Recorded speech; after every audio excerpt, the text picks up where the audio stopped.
ডকুমেন্টারির মাধ্যমে সেই সিপাহী মুহিতের কথাগুলা জানতে পারলাম। এরপর থেকেই শুরু হলো যে আমাকে অনেকে সাপোর্ট করতে চাইলো, আমাকে কাশিমপুর পর্যন্ত নিয়ে যাবে, কিন্তু আমি এত বাধার মধ্যে পড়েছিলাম যেটার কারণে আমি যেতে পারিনি তার কাছে। এক পর্যায়ে সে মে মাসের 8 তারিখে আমাকে কল করলো জেল থেকে কল করার পরে সে আমাকে ডিটেলস প্রায় 50 মিনিটের মতো কথা বলল দুইবারে। সে আমাকে এভরিথিং জানালো যে কতক্ষণ পর্যন্ত লাস্ট টাইম যখন রেস্কিউ করা হয় মাইকিং করে, তখন হচ্ছে ব্যারিস্টার তাপসের কাছে আমার হাজব্যান্ডকে দেওয়া হয়েছিল। তো এরপর থেকে তার সাথে যারা ছিল তাদের অনেকের এই 16.5 বছরে অনেকের হয়ে গিয়েছে, জামিন হয়ে গিয়েছে বা মুক্তি পেয়েছে।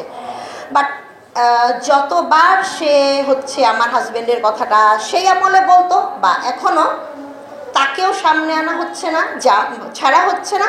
এবং আমার হাজব্যান্ডকে যে ব্যারিস্টার তাপস নিয়ে গিয়েছিল এরপরে তার কি হলো এটার কোনো খোঁজ আজ পর্যন্ত নাই। বা এটা নিয়ে বিডিআর কমিশন একটা রিপোর্ট দিয়েছিল 25 জুন 2025-এ। সেটার মধ্যে আমি জানতে পারলাম যে সেই সিপাহী মুহিতের তারা স্টেটমেন্ট নিয়ে এসছে, আমার হাজব্যান্ড সম্পর্কে বলেছে। বাট সেই জিনিসটাও কিন্তু আর কমিশন থেকে বলা হয়নি। আমি জানি না যে নেক্সটে কমিশন কি করবে। তো এই কথাগুলো এতটুকু আমি বললাম আপনাদেরকে এই কারণে যে যতবার শেখ হাসিনা থাকতেও আমি আমার হাজব্যান্ডের জন্য প্রোটেস্ট করেছি যে 10 মাস 4 দিন পরে আমার হাজব্যান্ডের নামে রাষ্ট্রীয় মর্যাদায় একটা দাফন হয়েছে, যার বয়স হচ্ছে 47 বছর। আজ যদি আমার হাজব্যান্ড থাকতেন তার বয়স আজকে 45 বছর হতো। তাহলে 16.5 বছর আগে কি করে 47 বছর বয়সী 5 ফিট 5 ইঞ্চি হাইটের একজনকে দাফন করলো, যেখানে আমার হাজব্যান্ডের হাইট ছিল 5'11.5". তো এই কথাগুলো বলার কারণ হচ্ছে আপনাদেরকে আমি একটার পর একটা এই গুম, তারপরে হচ্ছে জঙ্গি নাটক, আমাদের জিয়া ভাই এখনও জঙ্গি নাটকের মধ্যেই পড়ছেন। হ্যাঁ, তো আমি যখন আমার হাজব্যান্ডকে নিয়ে বলতাম 9 সালে যে আমার হাজব্যান্ডকে তো পাওয়া যায়নি, এই যে ফোন আসছে আন্টি, সেটা বলতাম শাহিন সিদ্দিকীকে, তারেক সিদ্দিকীর ওয়াইফ, তাকে বলতাম। তো সে তো মোটামুটি ক্ষমতাগুলো হাতে রেখেছিল। তো তার জন্য আমি যখনই বলতাম এইগুলা বলার পর দিয়ে সবসময় হতো যে আমি পাগল, আমাকে পাগলের চিকিৎসার জন্য বিভিন্ন কাজকর্ম করা হয়েছে এবং আমি মিথ্যাবাদী। তো আমি যদি মিথ্যাবাদী এবং পাগল হয়ে থাকি আর আমি যদি বেশি প্রোটেস্ট করি, আমার হাজব্যান্ড নাকি সৈনিকদের সাথে মিলে এই হত্যাকাণ্ড করেছে, আমাকে এগুলাও শুনতে হয়েছে। এরপরেই শুরু হলো জিয়া ভাইয়ের জঙ্গি নাটক।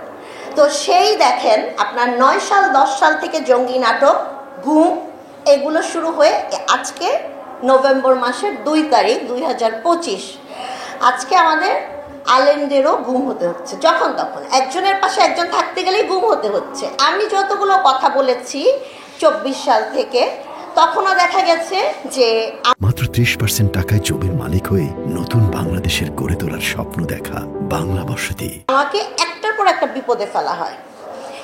তো এই কথাগুলাই যেমন আজকে আমি আসার জন্য বলার জন্য, আমার যে পরবর্তীতে কি দাঁড়াবে আমি জানি না। আর গত 26 তারিখ থেকে আমার বাসায়, আমার লোকেশন, আমি মিরপুর ডিএইচএসে থাকি, আমার আশেপাশে খোঁজ রাখা হচ্ছে আমি কখন আসছি কখন যাচ্ছি, একটা মাইক্রো থাকছে। তো ওটাকে যদি আমি ধরে ফেলতে পারি তাহলে তো আমি কমপ্লেনটা করব, বাট আমি তো ধরতে পারছি না। তারা আমাকে কেন খোঁজ করবে? আমি সবসময়ই বাসায় থাকি, নয়তো আমার শাশুড়ির সাথে থাকি, নাহলে আমার অন্য আত্মীয়র বাসায় থাকি। তো আমাকে তো খোঁজ করার কিছু নাই, তাহলে কি এটা নতুন করে একটা নাটক হবে? তাই না? নর্মালি আমার পরে যারা কথা বলেছিল যে বঞ্চিত অফিসাররা, তাদেরকে একে একে সরানো হয়েছে। ইভেন আমার বাবার মতো হাসান নাসির ভাই, তাকে নিয়েও আমি ফেসবুকে নর্মাল একটা পোস্ট যখনই দেই, নোংরা কথাবার্তা হয়। আপনাদেরকে এই জন্য এগুলো বললাম যে আমাদের আলেমদেরকে নিয়েও যদি, আমরা তো সবাই মুসলমান, সংখ্যায় বেশি আমাদের দেশে, তো তাদের নিয়ে যদি নাটক হয় তাহলে তো এই নাটক কখনো বন্ধ হবে না। আমরা আবার সেই শিকলের মধ্যে জড়ায় যাব। এখনও যদি আমরা হাসিনা মুক্তই হতাম তাহলে নিশ্চয়ই এই নাটক হতো না, যেগুলো হাসিনার বানানো গুম।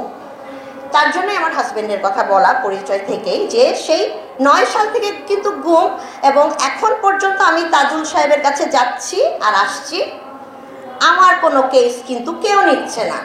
যে বিডিআর কমিশন কোন কালে রিপোর্ট দিবে সেটারও কোনো ঠিক নাই। তাহলে এই জিনিসটা এমনই থাকবে, মানে গুম হওয়া মানে ধরে নিতে হবে যে সে নাই। তো আমার মনে হয় যে আপনারা সবাই আসেন, যত মানুষ আছেন, হ্যাঁ দেশের মানুষদের আগিয়ে আসা উচিত। আমরা যদি একজন একজনের পাশে না দাঁড়াই, দাঁড়িয়েছিলাম দেখি তো আমাদের 36 জুলাই আসছিল, তাই না? তো সেইভাবে আমাদের প্রত্যেকেরই আসলে এখন আগানো উচিত। আমি এখানে স্পেসিফিক করে বলবো না যে অমকে দায়ী, আমরা জানি না, সেটা আল্লাহ তাআলা জানে। বাট আমরা হাসিনা রেজিম থেকে যেই কারণে এত কষ্ট ভোগ করছে এবং আজকে যে কেসগুলো ওনারা ভোগ করছেন, সবটাই কিন্তু সেই হাসিনার খেলা। তাহলে কি আমরা আওয়ামী লীগ মুক্ত হতে পারিনি? হাসিনার খেলা থেকে মুক্ত হতে পারিনি? আমাদের সেফটির জন্য, আমাদের প্রতিবেশীর সেফটির জন্য, আত্মীয় স্বজনের সেফটির জন্য আমাদের এটা দরকার। আরেকটা কথা আমি শুধু বলবো, যে আপা বললেন আত্মীয় স্বজন, দেখেন বাইরে থেকে দেখে অনেক কিছু বোঝা যায় না, আমাদের অনেক সাপোর্ট লাগে। শুধু টাকা পয়সা সাপোর্ট না, কেউ এসে মাথায় হাত দেওয়া। আপনাকে আমি বললাম না যে আমি কিছু আর্মি অফিসার যারা ভিকটিম, তাদের কাউকে আমার নিজের ভাই মনে হচ্ছে, কাউকে আমার বাবার মতো মনে হচ্ছে। হ্যাঁ, তো কেউ যখন মাথায় হাত রেখেছে তখন মনে হচ্ছে অনেক বড় একটা সাপোর্ট, আমি শক্তি পেয়েছি, আমি চলতে পেরেছি। ওনাদের কথা একবার চিন্তা করেন, যে আত্মীয় স্বজন দূরে সরে গেছে। সেম আমার কোনো আত্মীয় স্বজন, আমার একটা ফুফু একটা খালা ছাড়া আমার সাথে কেউ কোনো সম্পর্ক রাখেনি, কেউ না।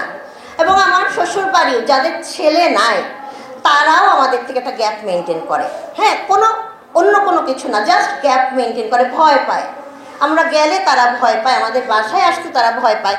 তাহলে চিন্তা করেন যে আমরা, আমাদের বেঁচে থাকাটা কিন্তু সেই ঘুমের মতোই, এই থাকা না থাকার কোনো মানে নাই। আপনারা প্লিজ আগে আসেন সবাই, যেন সবাই মিলে কিছু করতে পারি। যে এই নিয়ম থাকবে না, গুম কাদেরকে রাখা হয়? যারা হচ্ছে বিভিন্ন সন্ত্রাসের সাথে জড়িত, সেটা তো প্রমাণ হতে হবে। আর বহির্দেশের শত্রুদেরকে আয়না ঘরে কারা থাকবে, তাই না? আয়না ঘরে এতদিন দেশের মানুষ থাকতো, এ কি কখনো হয়? তো প্লিজ আপনারা এভাবে আগিয়ে আসেন, যেন আমরা সবাই একত্র হয়ে কিছু করতে পারি, এবং কোনো কিছু চাওয়ার জন্য, ন্যায় দাবি করার জন্য যেন পরবর্তীতে আমাদের ভোগ করতে না হয় খারাপ কিছু। এটাই আর কি আমার বলার থাকলো। তো ইনশাল্লাহ আমি চাই যে আপনারা সবাই আগিয়ে আসেন।